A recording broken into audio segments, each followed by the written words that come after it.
namanya ngaji alam, bukan ngaji kitab. Nah, ya, ini ngaji alam ini. Dan ini sudah saya tulis berangkai tulisan, dan ini yang paling sering saya ceramahkan. Karena paling tidak inilah yang bisa saya kuasai, dan yang sedikit pula diamalkanlah, paling tidak sudah dilakukan. Bisa mengambil pelajaran, belajar dari pohon. Betul-betullah memang disuruh kita berkeliling dunia, melihat alam semesta, betapa banyaknya ciptaan Allah yang belum kita pelajari. Makanya belajar dari alam. Nah itu ya. Ini kajian singkatnya. Kalau kemarin saya ditanya sama ketua takmir, jadilah pohon kurma. Nah itu kan, itu nanti ujungnya. Itu pun panjang juga ceritanya gitu ya. Saya bersyukur selalu kepada Allah punya guru, dan gurunya masih hidup, dan selalu saya pesankan kepada kita semua ya Pak ya, harus punya guru. Harus punya guru. Kalau saya bilang itu, orang tua kita ada 3, seperti kemarin saya ceramahkan di Pak Mualim itu. Orang tua yang melahirkan, kita mungkin sudah kehilangan semua. Saya sudah kehilangan dua-duanya, tak ada lagi. Dan itu hanya 1, orang tua yang menikahkan. Kalau saya bilang kemarin, boleh lebih dari 1, tapi maksimalnya 4. Tapi kalau yang di sini belum ada, ya Pak Yanto, baru niat aja. Tapi boleh lebih dari 1 orang tua yang menikahkan itu, maksimal 4. Kalau orang tua yang mengajarkan harus banyak, harus banyak. Artinya guru kita harus banyak. Jangan hanya punya guru 1, itu aja gurunya.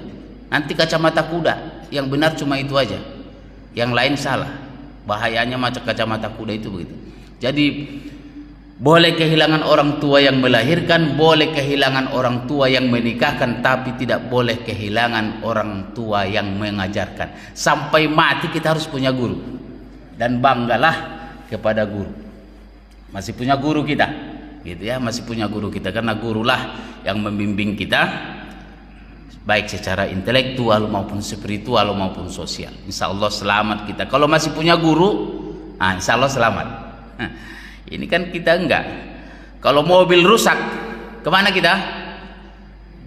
Ke bengkel. Tapi kalau belajar agama kemana? Nah itu. Tapi kan banyak yang ke Google. Jadi gurunya Google.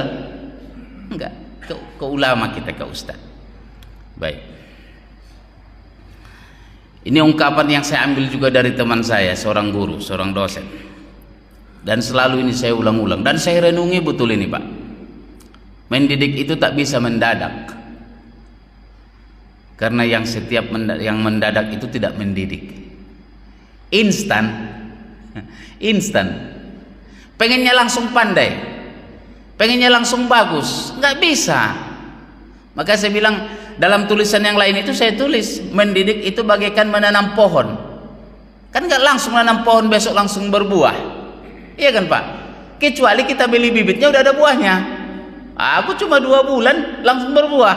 Waktu beli bibitnya udah ada buahnya. Ya Pong, harus Pong. Awak kalau ngeliat opung ini agak minder kurasa. Tak punya jenggot tawa. Ya kan? Gitu.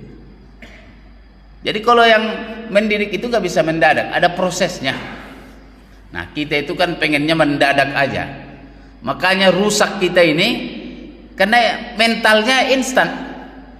Besok mau ujian, belajar malam ini. Nah, tanya tuh mahasiswa Pak, besok UAS, barulah malam ini dia belajar. Harusnya macam mana? Biar dapat A. Enggak tidur, tahajud, doa, Allah, mana bisa?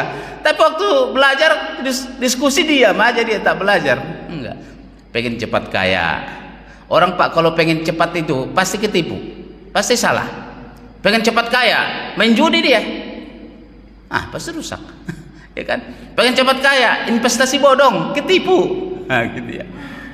Masyaallah. Pengen cepat pintar, datangnya ke dukun. Dukun tolong ajari biar besok saya bisa jawab pelajaran.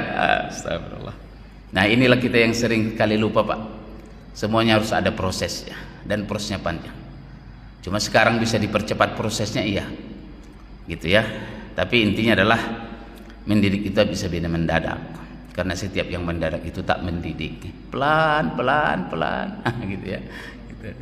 Semuanya nggak boleh mendadak gitu ya.